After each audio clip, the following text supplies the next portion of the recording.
Buenos días, tardes o noches. Hoy vamos a seguir con la saga de videos sobre las ideologías que fracasarán en Argentina. Ya vimos el liberalismo y en este video vamos a ver comunismo. Vamos a entender su surgimiento hasta sus intentos fallidos en Argentina, pasando por todos los eventos terribles que trajo, como el grupo de montoneros y demás. Y vamos a explicar por qué Parravicini dice que fracasó en Argentina. También voy a usar algunas psicografías para mostrar que no hemos visto lo peor del comunismo en Argentina y por lo tanto esta ideología indudablemente va a volver. Así que sin más, comenzamos. El surgimiento del comunismo y sus ideas principales. Primero vamos al origen. El comunismo nace en el siglo XIX como una reacción a las desigualdades del capitalismo industrial. Como dije, es hijo del liberalismo. Karl Marx y Friedrich Engels, en su Manifiesto Comunista de 1848, sientan las bases de esta ideología. ¿Cuáles son las ideas principales del comunismo? Propiedad común de los medios de producción. El comunismo propone que los medios de producción, es decir, fábricas, tierras, recursos, sean propiedad colectiva, no privada. La idea es eliminar la explotación de los trabajadores por parte de los capitalistas. En teoría, todos compartirían los frutos del trabajo sin clases sociales ni desigualdad como existe ahora. Segundo, abolición del Estado y del dinero. Marx imaginaba una sociedad sin Estado, o mejor dicho, yo diría vendía, porque lo que hizo en su manifiesto es vendernos esa utopía imposible, ¿no? Marx imaginaba una sociedad sin Estado donde las comunidades se autogobiernan. También sin dinero porque los recursos se distribuirían según las necesidades de cada uno. Por supuesto, esto es imposible de llevar a la práctica, ¿no? De hecho, ya expliqué yo en el video del liberalismo cómo es imposible que eliminar el Estado, ya eso es imposible. Por último, el tercer postulado, que es el más inmediato, digamos, es el motor para llegar a esto, que es la lucha de clases y la revolución. Que según Marx, los trabajadores, que se llama proletariado, deben derrocar a la burguesía a través de una revolución violenta para construir esa sociedad igualitaria. Esta idea inspiró revoluciones justamente como la rusa de 1917, que fue terrible para los rusos y que trajo consecuencias trágicas, eliminando a la gente educada de Rusia y promoviendo la ideología comunista que se expanda después a través de Europa, ¿no? Con un ataque al clero y a la monarquía, que la monarquía no es otra cosa que un aliado del clero, ¿no? Como dijimos, los masones siempre beneficiados. Todas estas ideologías, verán, tienen un ataque clarísimo hacia el clero cristiano, ¿no? Y hacia la religión en general, pero sobre todo al clero cristiano. Estas ideas sonaron muy atractivas para millones de personas oprimidas por el capitalismo y cuando se intentaron llevar a la práctica, bueno, terminaron un desenlace terrible para la humanidad. Pero ¿por qué es atractiva esta idea?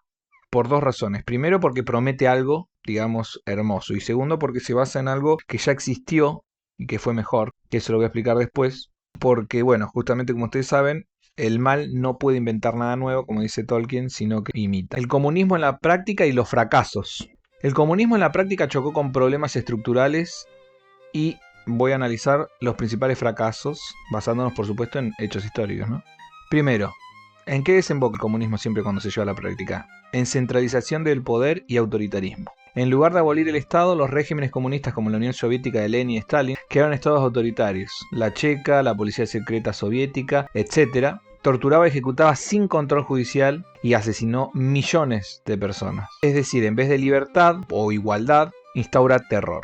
Y los burócratas encima, arriba, intocables. El poder se concentra en esta élite del partido que contradice totalmente la idea de igualdad que promete. Otro defecto, otra consecuencia que trae el comunismo en la práctica, la ineficiencia económica. La planificación centralizada como en la URSS o el gran salto adelante de Mao en China llevó a desastres económicos sin precedentes. Al no haber precios de mercado no había señales claras para producir eficientemente y esto causó hambrunas como la de Ucrania, el Holodomor, en 1932-1933 con millones de muertos. No fue la única. También, como saben, en China la caza de gorriones produjo una hambruna terrible de millones de muertos. La nueva política económica de Lenin tuvo que reintroducir elementos de mercado porque el sistema colapsó. De hecho, China es el mejor ejemplo de cómo se tuvo que adaptar el comunismo a un sistema capitalista, por lo menos para afuera, ¿no? Porque si no colapsa. El comunismo por sí mismo colapsa. Necesita el capitalismo para funcionar por lo menos para afuera, digamos. China es capitalista hacia afuera. Y, por supuesto, lo básico que trae el comunismo es la represión de libertades, que esto también habla Parravicini. La supuesta dictadura del proletariado suprime derechos democráticos. De hecho, se convierte en una dictadura que no es del proletariado, es una dictadura de la burocracia.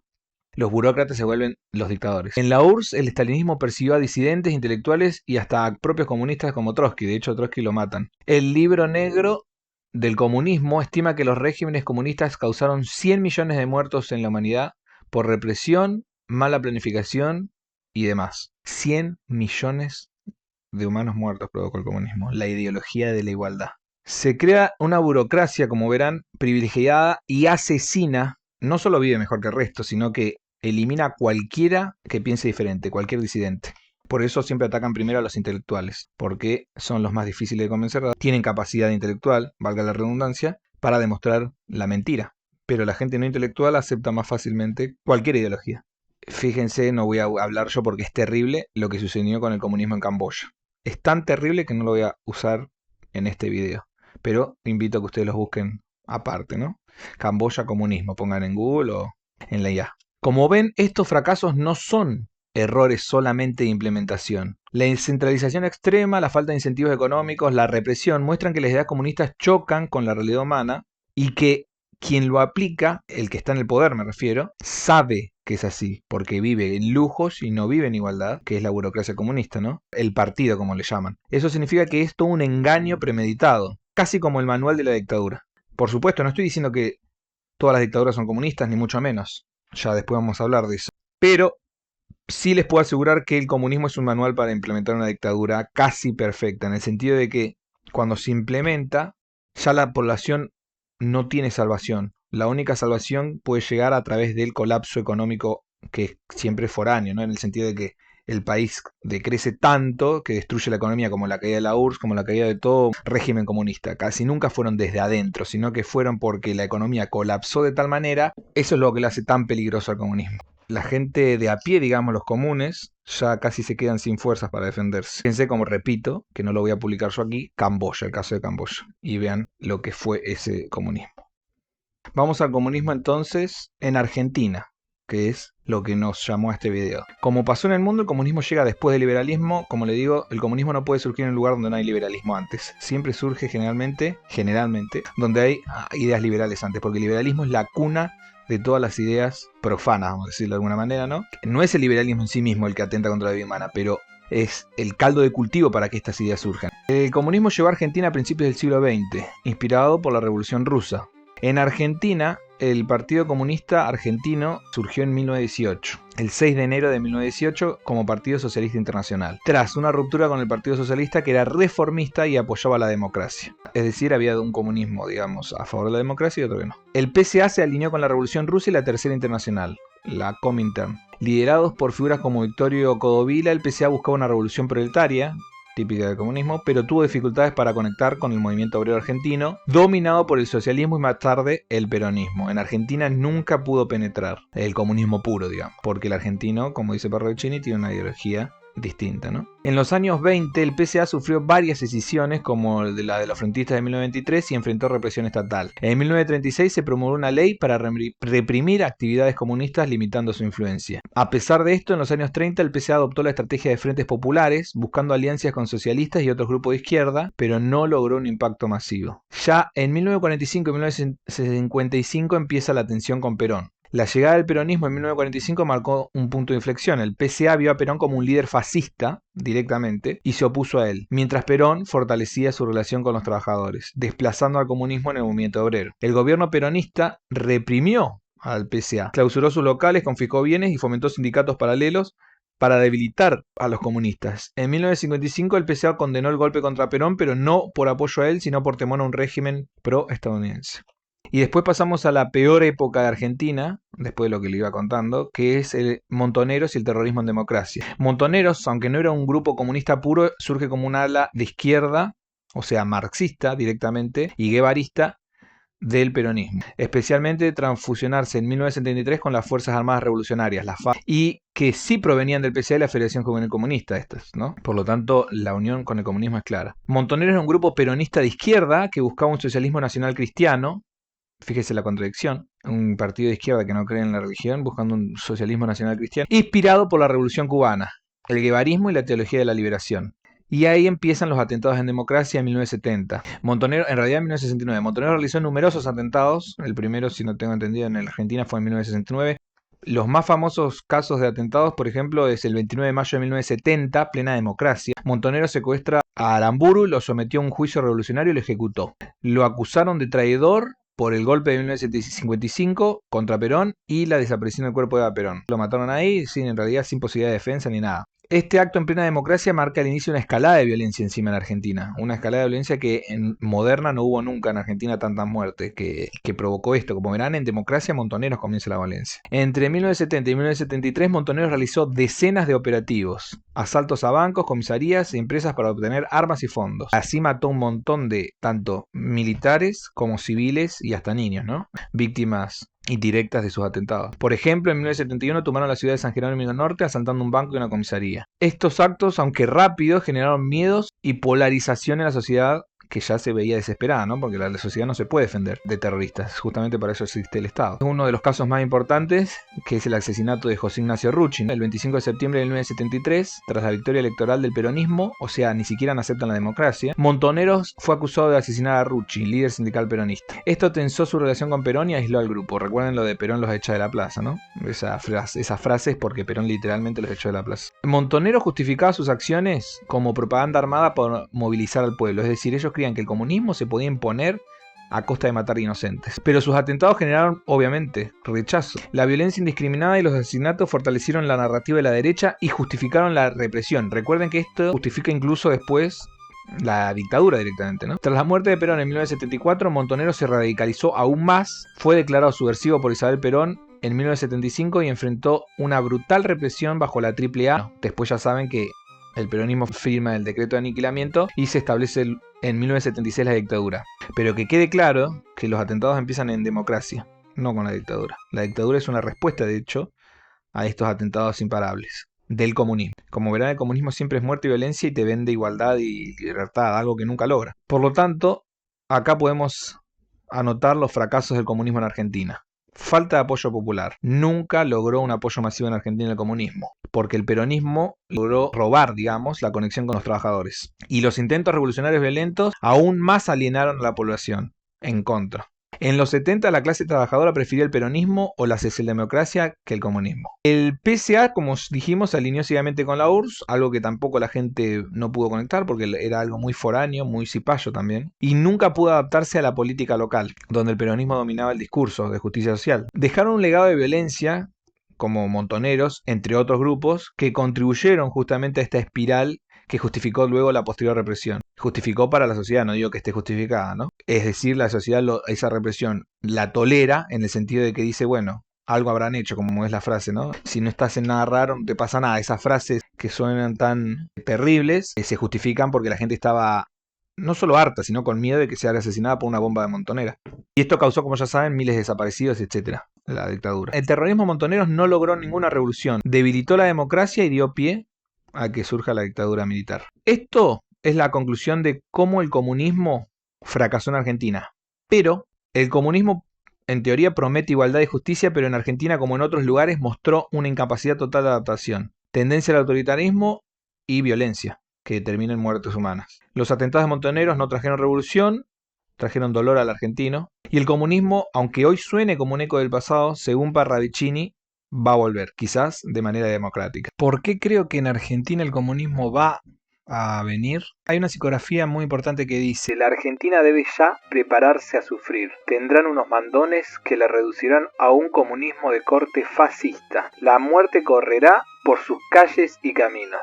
Bien, muchos quisieron decir que esto era la dictadura, otros quisieron dar a entender que este comunismo era el kirchnerismo, sobre todo en la pandemia, por la muerte que corrió en calle Caminos. Recuerdan que murieron 100 personas por la policía y la represión en la pandemia. Pero es poco probable que se refiera a ninguna de las dos, porque ni la dictadura fue comunista, ni el kirchnerismo fue comunista de corte fascista del todo. No lo fueron. Sí tienen dejos de comunismo, dejos de fascismo, por supuesto, pero no lo eran. Hay gente que cree que es una contradicción un comunismo fascista y todo lo contrario, el comunismo estalinista era fascista básicamente. De hecho, los extremos, tanto de izquierda como derecha, que además son hijos del liberalismo, como les dije, se tocan porque se vuelven extremos totalitarios, antidemocráticos, ¿no? Y violentos. Por lo tanto, no es una contradicción lo que dice esta psicografía. Un comunismo de corte fascista no es contradictorio. Lo que sí creo es que no ha sucedido.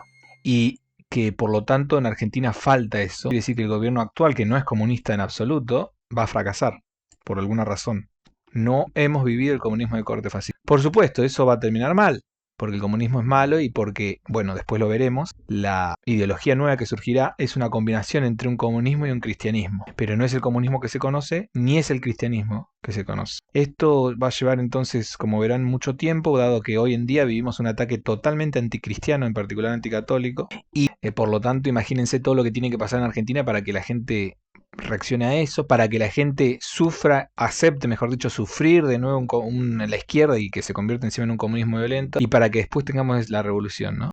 Un proceso bastante largo, no creo que sea cuestión de meses. Sí pueden ser cuestión de años, pero imposible que esto suceda en poco tiempo para la gente que está apurada. Hay algo muy grave que yo veo en el sentido conceptual y hasta simbólico que surgió ahora en la sociedad con Milei, y también entre los propios comunistas, que es esta idea falsa de que el comunismo representa al colectivismo y que el colectivismo es malo. El colectivismo no es comunismo. El colectivismo es la fuerza de la cooperación humana, todo lo contrario a lo que vimos recién de comunismo. El comunismo, como verán, es violencia, es ineptitud, es burocracia. Nada que ver con la cooperación humana. Hay que dejar en claro, el colectivismo no es lo mismo que el comunismo. A veces se confunden estas ideas adrede, tanto porque, por ejemplo, el liberalismo quiere atacar al colectivismo, acusando a todos los que son colectivistas de comunistas, y a su vez el comunismo quiere apropiarse esa bandera, porque sabe que es una bandera positiva en realidad, y decir que el comunismo es colectivista, cosa que no es cierto, no es cierto ninguna de las dos, no es cierto ni que el colectivismo sea malo, ni que el colectivismo sea comunismo, no es cierto. Los dos mienten para conseguir adeptos, ¿no? Adeptos de gente que no analiza, que no piensa, que no conoce los conceptos. Alguien que los conoce no puede caer en esa mentira de ninguno de los dos lados. El colectivismo es algo mucho más antiguo y es la base de lo que somos como una humanidad hoy, ¿sí? Se los voy a explicar en pocas palabras. El colectivismo es la idea de que las personas trabajan juntas por un bien común o por alcanzar algo en común, no necesariamente un bien, para alcanzar algo, priorizando al grupo por encima del individuo en algunos contextos. Esto no es exclusivo del comunismo, de hecho existe desde que los humanos vivimos en tribus. Recuerden que después de las tribus pasamos a la sociedad de Estado, cosas que expliqué, ¿no? Y de la sociedad de Estado pasamos a los reinos, imperios, naciones. Todo por un impulso colectivo. Hace miles de años nuestros antepasados cazaban en grupo, compartían comida y construían refugios juntos. Sin esa cooperación no hubiéramos sobrevivido. El colectivismo es natural en cualquier sociedad que necesita organizarse para prosperar. Por ejemplo, el colectivismo antes del comunismo existía. De hecho, comunidades medievales compartían tierras comunales. Incluso las iglesias organizaban ayuda para los más necesitados de su comunidad. Todo eso es colectivismo. La diferencia clave justamente entre el colectivismo y el comunismo es que el colectivismo no implica en absoluto abolir la propiedad privada ni tiene reglas expresas de esa manera. No impone ningún sistema totalitario como intenta el comunismo. El colectivismo puede coexistir con la libertad individual y hasta la de mercado. Hoy la humanidad es lo que es gracias a la cooperación. Desde inventar el fuego hasta llegar a la luna, todos esos logros han sido colectivos. Todas las construcciones que hay en el mundo, todas las comunidades que crecieron en el mundo y se desarrollaron, fueron por esfuerzos colectivos. Ningún individuo logra lo que la humanidad logró hoy. Solamente lo logra un colectivo humano. El problema del comunismo no es la idea de trabajar juntos, sino la imposición autoritaria y violenta, eliminando la libertad individual y la propiedad privada, lo que lleva a los fracasos que vimos antes, y además el ataque a la religiosidad, que es base de la espiritualidad humana. En resumen, criticar el colectivismo cuando se habla del fracaso del comunismo es una estupidez. La cooperación humana es la base de nuestra civilización, pero no necesita un Estado opresivo ni ninguna ideología que ignore la naturaleza humana. La libertad y la cooperación no son contradictorias e incluso cuando van de la mano son positivas. Porque yo digo también que el comunismo es una copia barata de algo bueno. La mejor organización, a mi entender, que existió es la iglesia primitiva. La iglesia primitiva era cooperativista, compartían la propiedad, es decir, las propiedades, y se repartía igualitariamente según las necesidades. Es decir, si alguien necesitaba más a algún enfermo, se repartía más al que más necesitaba, o al que producía algo, al que trabajaba, que al que menos. Esto está muy claro en Hechos de los Apóstoles. Es más, mi teoría es que Marx y Engels, digamos, profanan esta idea de la iglesia primitiva para inventar el comunismo. Como les dije, el comunismo no inventa nada, la gente ya cooperaba de antes y había sociedades comunales antes. Los esenios, por ejemplo, los esenios, que son un grupo hoy tildado de misterioso, bueno, analicen cómo se organizaban esa comunidad colectivista y van a ver que no era en absoluto el parecido al comunismo y sin embargo era un esfuerzo colectivo que llevaba a que esa sociedad progrese. Con respecto al mundo, para que quede claro que el comunismo todavía no ha llegado en su máximo esplendor, por decirlo de alguna manera, voy a leerles algunas psicografías sobre el comunismo, que para mí no se han cumplido. Dice: Comunist mundial obediencia. Es decir, el comunismo será total, mundial. Otra psicografía dice: los reyes daránse al comunismo y el comunismo se dará a los reyes. Todavía no sucedió. Otra psicografía dice: la guerra tomará un cariz comunista y arrasará así Europa y América. Esto tiene mucho que ver con esa guerra de que habla de que Rusia va a avanzar hacia Europa, que otras profecías hablan, como por ejemplo la Virgen de Fátima y otros. Acá este comunismo claramente se torna a simple vista en el medio de la guerra. Y tiene sentido porque hoy en día Putin no es comunista. Puede ser medio un semidictador, pero no es comunista. Después dice: guerra llega al mundo, traerá la hecatombe a la humanidad. Caerán cabezas, morirán glorias y al final cambios de ideas, costumbres y el arribo comunista. Es decir, probablemente las élites estén planeando una guerra mundial para que llegue el comunismo.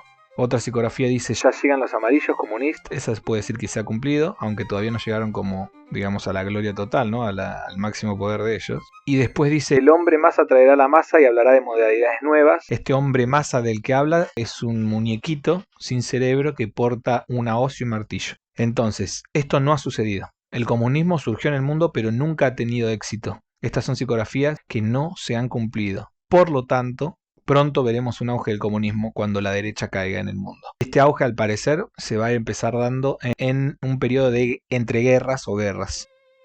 Bien, hasta acá expliqué el comunismo, sobre su auge, su caída, que todavía no ha llegado, por supuesto, y sobre por qué fracasa en Argentina, que en Argentina nunca sus raíces llegan a la población. Por más que Parravicini diga que haya un gobierno, siempre hay algo que el argentino tiene como un anticuerpo contra el comunismo. Y esta es la segunda ideología que fracasará en Argentina. Recuerden, en Argentina dice cuarta postura porque las tres anteriores, liberalismo, comunismo y peronismo, fracasan. ¿Sí? Fracasan y fracasarán en Argentina. Es decir, si a futuro hay liberalismo, comunismo o peronismo, ustedes sepan que va a fracasar. Hasta que no haya ese comunismo cristiano que habla Parravicini, que es una mezcla entre un comunismo que no existe aún y un cristianismo que deja atrás al cristianismo actual, que es la cuarta postura de la que habla Parravicini, hasta que no surja eso, Argentina no va a salir adelante, siempre va a estar bajo la tutela o la bota de potencias extranjeras, como Parravicini lo llamaba en las psicografías, los mandones. Con esto yo ya explico la segunda ideología fallida. En el próximo video voy a explicar la tercera y última ideología fallida antes de explicar la cuarta postura, ¿no? La que va a tener éxito. La tercera ideología fallida es el peronismo.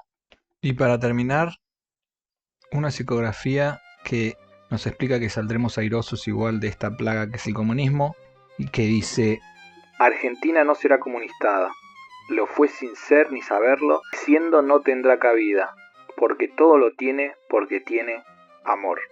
Al final lo único que salva a Argentina no es ni el libre mercado, ni el liberalismo, ni políticos que se creen profetas. Es el amor del pecho a pecho, como decía Parravicini en sus psicografías. El amor de hermano, que también lo decían las psicografías, que se tienen los argentinos entre ellos. Hay que dejar de lado el engaño de las peleas políticas que separan argentinos, y sobre todo de estas tres ideologías, liberalismo, comunismo y peronismo, porque lo único que logran es dividirnos, dado que nunca serán la respuesta, según dice la psicografía de Parravicini. Por supuesto, ustedes eligen creer, pueden creer en Parravicini o creer en el político de turno y ser como los anteriores argentinos de tantas épocas que creyeron en el político de turno y nos dejaron en el lugar que estamos hoy.